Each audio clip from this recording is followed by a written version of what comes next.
पितृपक्ष में खाना है आपको 3 चीज। दोस्तों, हिंदू पंचांग के अनुसार भाद्रपद मास की पूर्णिमा तिथि से पितृपक्ष आरंभ होते हैं, जो अश्विनी मास की अमावस्या, जिसे सर्वपितृ अमावस्या भी कहा जाता है, उस दिन समाप्त होते हैं। इस बार पितृपक्ष 10 सितंबर से शुरू हो गए हैं और 25 सितंबर को समाप्त हो जाएंगे। मान्यता के अनुसार मृत्यु के देवता यमराज श्राद्ध पक्ष में पितरों को मुक्त कर देते हैं, ताकि वो स्वजनों के यहाँ जाकर तर्पण ग्रहण कर सके।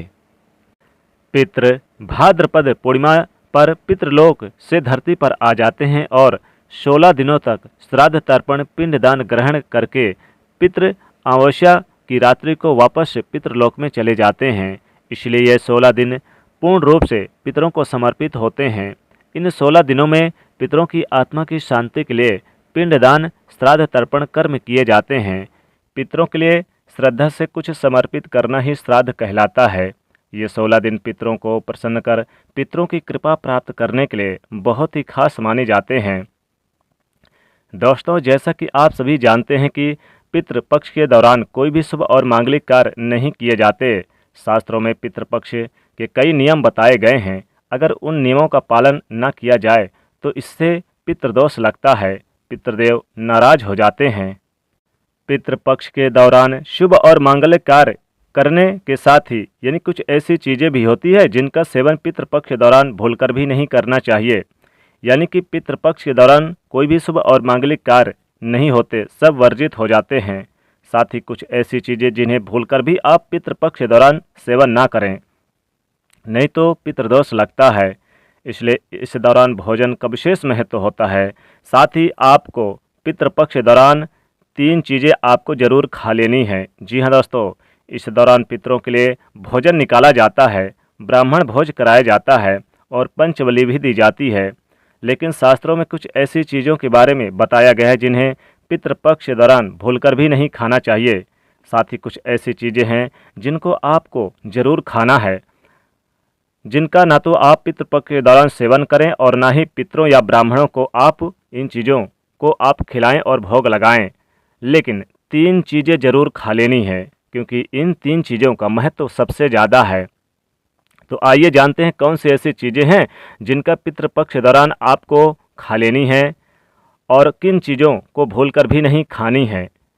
इस दौरान पितरों के या ब्राह्मणों के भोजन में भूलकर भी आप इन चीज़ों को शामिल ना करें, लेकिन 3 चीज़ जरूर शामिल करें।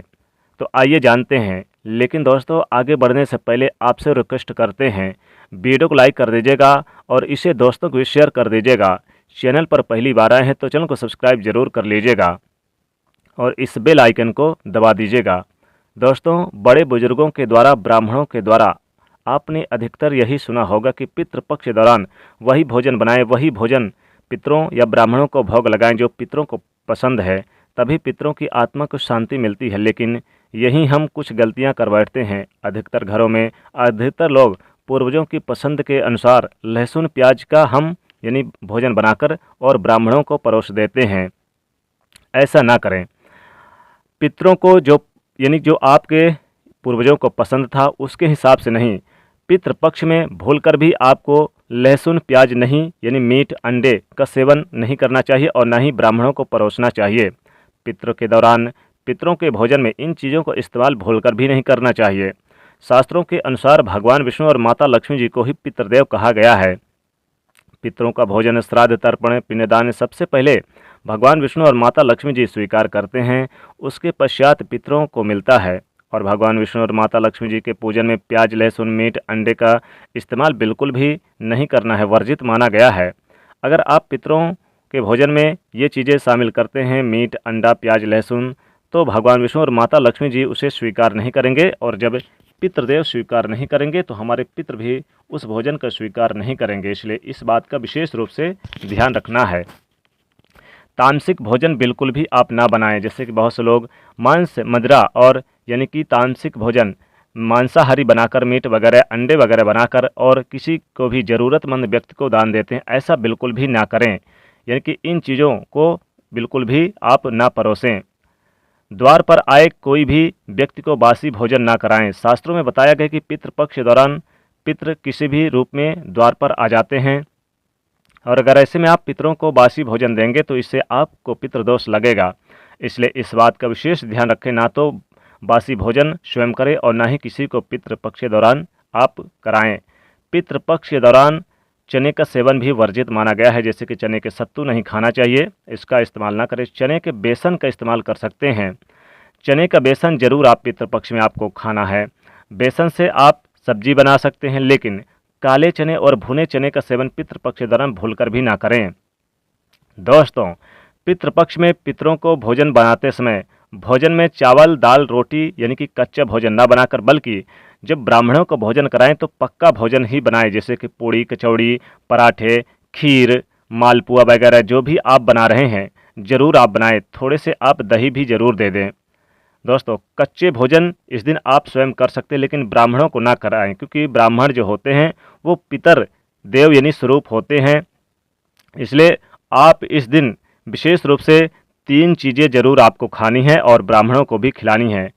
पितरों को भोजन बनाते समय, ब्राह्मणों को भोजन कराते समय आप यानी कि क्या करें, आप मूंग और उड़द की दाल की कचौड़ी या बड़े बनाकर आप ब्राह्मणों को खिलाएं और स्वयं खा सकते हैं। जी हाँ दोस्तों, पहली चीज़ है कि आप मूंग और उड़द की दाल के कचौड़ी और बड़े बनाकर या फिर दही बड़े बनाकर आप खा सकते हैं और ब्राह्मणों को खिलाएं।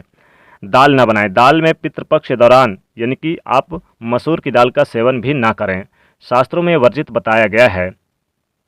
इस दौरान आप काले नमक, काले जीरे का भी सेवन ना करें। दोस्तों, बता दें कि इस समय आप जैसे कि लौकी, खीरा और सरसों के साग ना तो खाएं और ना ही खिलाएं। जी हाँ दोस्तों, और इसमें बंद गोभी के पत्ते भी आप ब्राह्मणों को ना परोसें। साथ ही कुम्हड़ा भी आप या ना खाएं और ना ही खिलाएं। श्राद्ध पक्ष में आपको इन चीज़ों को खाना है और खिलाना दोनों ही यानी कि वर्जित माना गया है, क्योंकि ये चीज़ें बिल्कुल ना खाएं। लेकिन कौन सी ऐसी चीज़ है जो आपको पितृपक्ष के दौरान खाना है? दोस्तों, ब्राह्मण भोजन में आप यानी कि खीर जरूर आप परोसे। खीर का विशेष महत्व है। खीर बनाकर और ब्राह्मणों को आप परोसे और स्वयं खाएं। जी हाँ दोस्तों, और आप पितृपक्ष के दौरान नींबू का भी सेवन ना करें। लेकिन दोस्तों, खीर आप उसी गाय के दूध का बनाएं जो यानी कि जिसका तत्काल बच्चा पैदा हुआ है, जिस गाय का, उस गाय का दूध ना बनाएं, उस गाय के दूध ना खाएं। और जो 15 दिन के बाद यानी हो गए हैं, उसी गाय के दूध की खीर बनाएं और खिलाएं और स्वयं ग्रहण करें। दोस्तों, पितृपक्ष के दौरान दही का भी सेवन करना और दही के साथ थोड़ी सी आप खांड मिलाने या फिर आप गुड़ और या कि शक्कर मिला के खा सकते हैं। इससे भी आपको विशेष लाभ होगा। दोस्तों, बता दें कि आप इस दिन दूध की खीर बनाकर और उसका भोग लगाएं और ब्राह्मणों को खिलाएं और स्वयं खाएं, इससे विशेष लाभ होता है। और साथ ही साथ दही बड़ा भी बनाकर खाएं और इसमें यानी कि आप चाहें तो पक्का भोजन यानी कि पूड़ी, कचौड़ी वगैरह पक्का भोजन ही आपको खाना है। यानी कि इन 3 चीज़ों को विशेष रूप से आपको खाना है। पक्के भोजन में आप यानी कि बना सकते हैं पूड़ी, कचौड़ी, दही, दाल बड़ा, और आप यानी कि पक्के भोजन में आप खीर भी बना लें, पराठे बना लें और फिर आप यानी कि यही पक्के भोजन ब्राह्मणों को खिलाएं और स्वयं भी खाएं। हालांकि इस दौरान दूध के बने यानी कि कोई भी चीज़ आप यानी कि उसमें आप बना के खा सकते हैं। साथ ही साथ दोस्तों, तीसरी चीज़ है तिल। तिल का सेवन जरूर करें पितृपक्ष में, और जो भोजन करने आए ब्राह्मण उन्हें भी जरूर थोड़ा थोड़ा तिल परोसें। अगर आप खीर में भी डाल दें या आप अपने भोजन में भी काला तिल डाल दें तो विशेष लाभ होगा। यानी कि आपको काले तिल का भी सेवन जरूर करना है। काले तिल जरूर आपको खाना है पितृपक्ष में। दोस्तों, ध्यान रखें, पितृपक्ष के दौरान जो भी भोजन बनाएं उस भोजन में आप तिल अवश्य डालें। पितृपक्ष में जो पितरों को भोजन बनाएं और स्वयं ग्रहण करें, यानी जो स्वयं आपको खाना है वो काले तिल भी आप यानी जरूर डालकर खाएं। ब्राह्मणों को जो भोजन कराएं या किसी ज़रूरतमंद व्यक्ति को जो पितरों के नाम से भोजन दें, उस भोजन में थोड़े से काले तिल अवश्य ही डालें। काले तिल खाना पितृपक्ष में बेहद शुभ माना जाता है। शास्त्रों के अनुसार जिस भोजन में काले तिल होते हैं वो भोजन पितृ ग्रहण करते हैं, लेकिन जिस भोजन में काले तिल नहीं होते उसे भूत पिशाच ग्रहण करते हैं। इसलिए इस बात का विशेष ध्यान रखें, पितरों के भोजन में काले तिल डालकर ही आप परोसें और पितरों को भोग लगाएं। इससे पितृ प्रसन्न होते हैं और अपना पूर्ण आशीर्वाद देते हैं। तो दोस्तों, पितृपक्ष में खाना है आपको 3 चीज़, यानी कि आप पक्का भोजन पूड़ी कचौड़ी आप बनाएं, दही बड़े यानी उड़द की दाल की दही बड़े बनाएं, कचौड़ी बनाएं और साथ ही आप खीर बनाकर खाएं। खीर का बेहद अच्छा माना जाता है पितृपक्ष में। और आप काले तिल डालकर जरूर आप यानी बनाएं, काले तिल का सेवन जरूर करें पितृपक्ष में। तो इन चीज़ों का सेवन करना है। वीडियो पसंद आए दोस्तों तो इसे लाइक करिएगा और ज़्यादा से ज़्यादा अपने दोस्तों के बीच, रिश्तेदारों के बीच शेयर करिएगा और चैनल को सब्सक्राइब करके बेल आइकन को जरूर दबा दीजिएगा। जय माँ लक्ष्मी, जय शनिदेव, जय पितृदेव।